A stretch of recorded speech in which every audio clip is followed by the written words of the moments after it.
2 సంవత్సరాలు పూర్తయింది ప్రభుత్వం.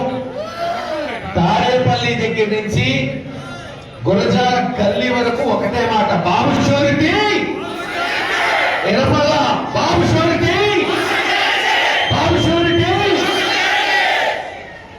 చంద్రబాబు నాయుడు గారు 30 సంవత్సరాలు 40 సంవత్సరాలు రాజకీయాల్లో ఏం సాధించాడు అంటే అనేక పదవులు చూడొచ్చు, అత్యంత అనుభవమైన వ్యక్తి అయి ఉండొచ్చు. కానీ చివర రాజకీయాలు ముగించేకునే ముందు ఒకే ఒక్క మాటతో తన రాజకీయాలు ముగుతాయని, ఏంటంటే ఖచ్చితంగా ఆంధ్ర రాష్ట్ర ప్రజల్ని మోసం చేసిన వ్యక్తి రాష్ట్రంలో ఎవడన్నా ఉన్నాడంటే అది చంద్రబాబు నాయుడు గారు. చెప్పాము ఆ రోజు ఎన్నికల్లో, జగన్మోహన్ రెడ్డి గారు ఊరు వారానికి చెప్పాడు, అమ్మా ఆచరణ కానీ హామీలు ఇస్తాడు, నమ్మదు, ఏది పడితే అని చెప్తాడంటే చెప్పాడు. ఆడపడుచులకి ఎలక్షన్ అయిన మరుసటి రోజు నుంచే ప్రతి నెల 1500 రూపాయలు ఇస్తాను అన్నాడు. అంటే సంవత్సరానికి 1800. ఒక్క ఆడపడుచు కన్నా ఇచ్చాడా? ఒక్క ఆడపడుచు కన్నా. ఈ రోజు ప్రశ్నిస్తే నాలిక మందం అంటున్నాడు. లోకేష్ గారు మరి కొడుకు తండ్రి అన్న అబద్ధాలు ఆడితే కొడుకేమన్నా తక్కువ తింటాడా? 3 నెలలు 100 రోజుల్లో ఒక్కొక్క యువకుడికి ఉద్యోగం లేని వాడికి నిరుద్యోగ వృత్తి 3000 ఇస్తా అన్నాడు. 3 నెలలు పోయింది, 10 నెలలు పోయింది, 20 నెలలు పోయింది, 24 నెలలు పోయింది. ఒక్కడికన్నా నిరుద్యోగ వృత్తి ఇచ్చాడా? గ్యాస్ ఇస్తామని గ్యాస్ కొట్టారు. 3 సిలిండర్లు ఇస్తా అన్నారు. మొదటి సంవత్సరం లేదు, 2వ సంవత్సరం 3 బదులు 1 ఇచ్చాడు. ఈ సంవత్సరం ఏమవుతుందో ఎవరికి తెలియదు. అన్నదాత సుఖీభవ మొదటి సంవత్సరం మోసం, 2వ సంవత్సరం 12,000 14,000 వేసి అన్ని ఇచ్చాం, ఇంకా ఎంజాయ్ చేయండి అంటున్నాడు. అది దానికి రోజు పెట్టి కూటమి ప్రభుత్వం పెద్ద తిరుపతి సభ పెట్టి ఆయన అంట రాష్ట్రాన్ని రూపురేఖలు మార్చేస్తాయంట. నా బొంద ఏం మార్చావు? 2 సంవత్సరాలైంది, మరో 2 సంవత్సరాల తర్వాత ఎలక్షన్ 3 వచ్చింది అంటే దాదాపు సగం టైం అయిపోయింది. కేవలం వాళ్ళకున్న 5 ఎకరాలు 5,000 ఎకరాలు అక్కడ అమరావతిలో ₹1 కోటి 20 కోట్లు 30 కోట్లు చేయాలని ఆంధ్ర రాష్ట్ర ప్రజల మీద 1,00,000 కోట్లు భారం వేసి అక్కడ ఖర్చు పెట్టడం తప్పితే ఒక ఊరికన్నా నీళ్ళు ఇచ్చారా? ఒక జాతీయ రహదారి తీసుకొచ్చారా? చివరికి మనం తెచ్చిన మెడికల్ కాలేజీలు కూడా అమ్ముకోవడానికి చూశారు. జగన్మోహన్ రెడ్డి గారు ఏం చెప్పాడు?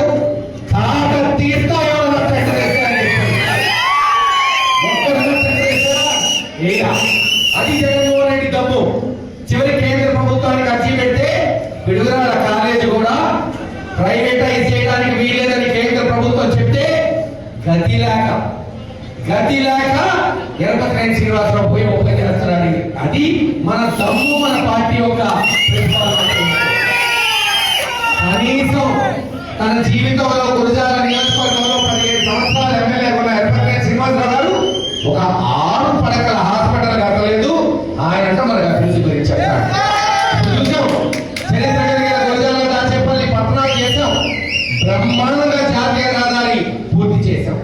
2 సంవత్సరాల్లో కట్టిన మట్టిగా ఏం చేస్తున్నారంటే మనం వేసిన బిల్డింగులకు రంగులేసి మన పంటలు తీసి వాళ్ళ పంటలు వేసుకుంటున్నారు. లేదు, దుర్మార్గంగా మన కార్యకర్తల మీద కేసులు పెడుతున్నారు, అన్యాయంగా తీసుకెళ్లి కొడుతున్నారు. ఏం పర్లేదబ్బా, ఓపిక పట్టండి, రేపు వస్తుంది ప్రభుత్వం. ఈసారి మొదటి 6 నెలల అభివృద్ధి కాదు, పనులు తీసుకున్నాకే మన అభివృద్ధి. గతంలో జగన్మోహన్ రెడ్డి గారు నేను అందరు నాయకులు పోనీలే వాళ్ళ పాపానికి వదిలేయండి మనం అందరిని ఆపాం. ఈసారి ఆపేది ఉండదు, ఈసారి ఆపే ప్రసక్తే లేదు. అందరినీ అను తెలుగుదేశంలో కూడా 70-80% మంది మళ్ళాంటి వాళ్ళే. మనం జగన్మోహన్ రెడ్డి గారిని అభిమానిస్తే వాళ్ళు చంద్రబాబు నాయుడు గారిని అభిమానించే తప్పలేదు, ప్రత్యేకత. కానీ 10-20% ఉన్నారు. అది చేసిన వాళ్ళు కాకి చొక్కా వాళ్ళని అన్నం పెట్టుకొని మన మీద ప్రతాపం చూపెట్టుకోండి. రేపు అదే బొక్కలో ఇదే కాకి వాళ్ళని నేర్పిస్తారు. ఈసారి కళ్ళు మంచితనం అంటే మంచిగా నన్ను చేతగట్టాలన్నా కొంతమంది భావిస్తున్నారు. వాళ్ళకి తెలియజెప్పేటట్టు ఉండాలి పాలన. తప్పకుండా ప్రజల ఆకాంక్షకి తగ్గట్టు వచ్చే 2 సంవత్సరాలు మన పోరాటాలు ఉంటాయి. రేపు స్థానిక సంస్థలు ఉన్నాయి. అందరం కూడా రేపు నడుము బిగించి ఇంటింటికి పోవాలి. అందరూ పోటీ కష్టకాలంలో ఈ రోజు ఎవడైతే నిలబడతాడో రేపు పల్లకి మోసేది మీరే గుర్తుపెట్టుకోవాలి. ప్రతి ఇంటికి పోయి ఒకటే చెప్తాం ప్రజలకి, అమ్మా ఇది మీకు ఒక అవకాశం, ఈ అవకాశం వదులుకున్నారా మళ్ళీ తెలుగుదేశం నాయకులు దొరకదు.